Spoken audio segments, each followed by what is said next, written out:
Welcome back to Soulsborne News, the most trusted source for all things Souls and Souls-like. I'm MTK, and here are this week's stories. Like me.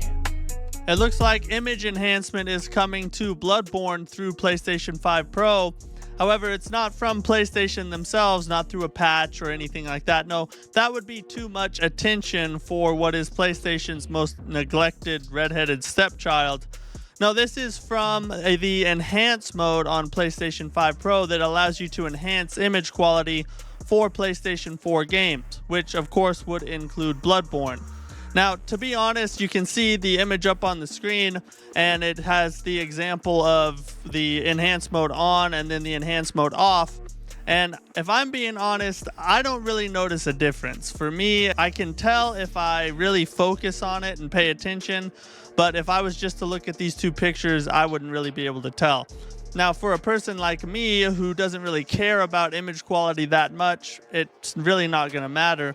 But for somebody who really is a stickler for image quality and enjoys beautiful graphics and things like that, this probably will matter to you because it's something that you're looking for constantly. Now, the other thing I wanted to mention is that I have seen Bloodborne popping up on streams more often through Ouroboros and even from SoftServe. They've both been playing an alpha test that seems to point towards the emulation moving forward in a good direction. So maybe soon PC players will be able to play Bloodborne. But for now, I don't think that's happened. Leave it in the comments below if you know anything more than I do, and the rest of us will just have to patiently wait. Daniel Camillo has recently given us more insight into the effect of Black Myth Wukong on the Chinese gaming market, and it seems to be a really good thing. Over on X, he posted, "The success of Black Myth Wukong is and has ensured financing for several different studios/games, including a big PlayStation 5 exclusive.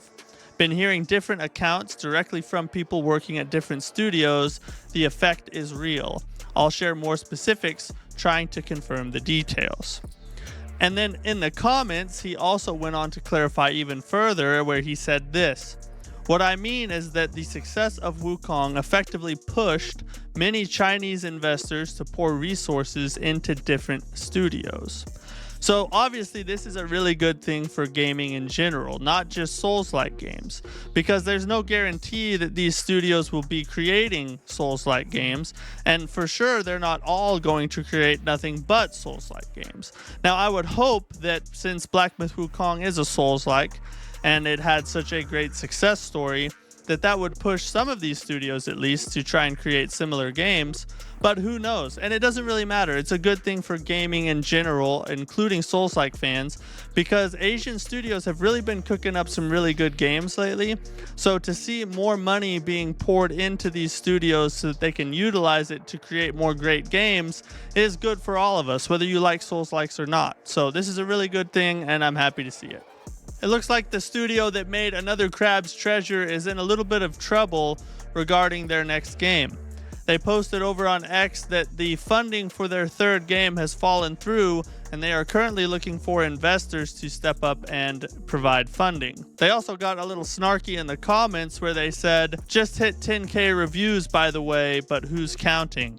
And then they followed that with a screenshot of their review ratings from Steam.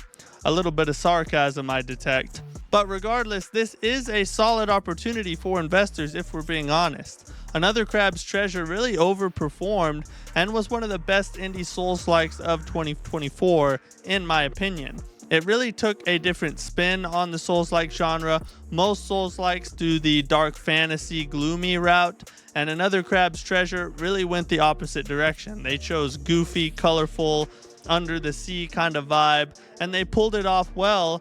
So I do think that this issue more than likely will get resolved, as I don't see why an investor somewhere would not be interested in an opportunity like this. And we might also see some DLC for Another Crab's Treasure in the meantime while they are securing funding for their third game. Or maybe it will be easier to secure DLC funding versus funding for an entirely new game. We don't really know what's going to happen, but I'm optimistic, and if you're an investor out there, this is your opportunity. Thanks to a new mod from Dropoff, you can now visit Majula in Elden Ring. That's right, the popular hub from Dark Souls 2 is now a visitable area in Elden Ring thanks to the modding legend. And FromSoftServe has actually made a whole video of him running around Majula in Elden Ring.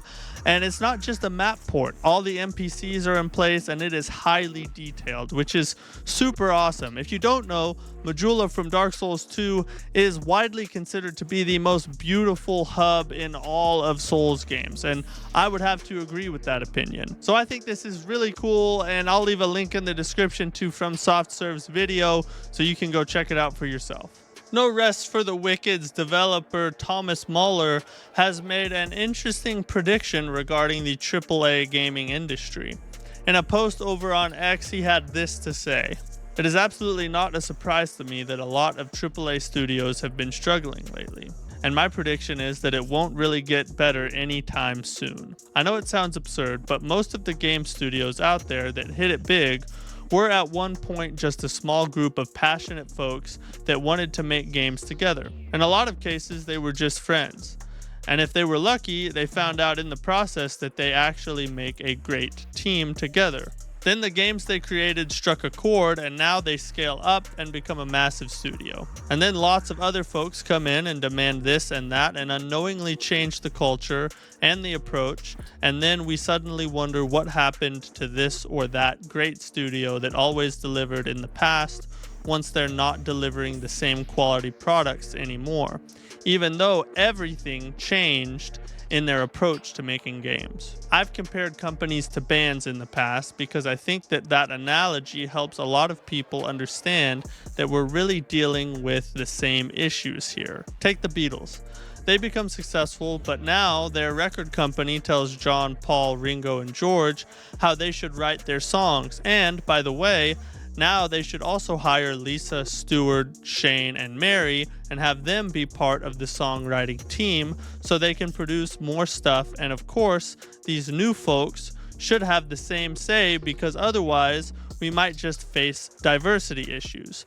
Does anybody really think we would have gotten the same output they had by doing it this way? No, of course not. And it's no different for game studios or any other group of talented people that produce art together. You have to keep that magic alive that made it all work in the first place. We're dealing with humans here, and all too often the industry seems to forget that. Now, I would say I would have to 100% agree with this take. I think that the AAA gaming industry has taken a steep downturn in the recent years, and some of that's due to the whole diversity, inclusion thing, and politics being added into games when gamers aren't really asking for that. But I think a lot of it also comes from bigger studios just being out of touch with what gamers really want, and I don't think that they really understand what the average gamer wants in a game anymore. I don't really know the remedy to that, but it does seem to be a big problem, and I thought that this take that Thomas Mauler had is spot on, and hopefully we'll see some kind of ramification or a turn in the right direction soon. Alaloth, Champions of the Four Kingdoms, has unfortunately hit a delay in release due to some technical issues. They were scheduled to release on October 30th, and that has not happened and will not be happening for at least a short time.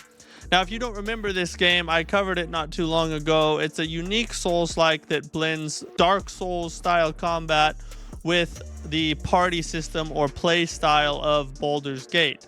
I thought it was a really unique combination, and I've been super excited to give it a try. I did reach out to the developers to find out kind of what the story is and how long they think it'll take. They did confirm for me that they are confident that it will release in November, but it's still probably a couple weeks out. So we'll see what happens here. I'm excited for this release. I'll be covering it when the game does release. I'll be reviewing this game on my channel, so keep your eyes peeled for that, and fingers crossed this issue is resolved quickly. It's time now for this week's Indie Spotlight, and today we're looking at Mortal Rite. This is a roguelike, Souls-like combination. Some would consider it to be more of a Souls-light. I would probably be in that category. I had the pleasure of being a playtester on this game, and I did stream it on my channel, so you can go check that out if you're interested in the game. But I thought it was really fun. I think that it does have potential. I do plan on picking up a copy myself. It does have an interesting gameplay loop, and the different characters offer a variety of different play styles for you to mess around with. If you enjoy roguelikes and you want a little bit of a Souls-like spin, I highly recommend you try this game out, or at least go try the demo. At this point, Mortal Rite is set to release on November 7th, which is only days away, so if you're interested, you don't have long to wait. Those are all the stories we had for today. If you enjoyed this video, please leave a like and subscribe if you haven't already. Check the description for links to everything we talked about, and I will catch you on the next one. Peace.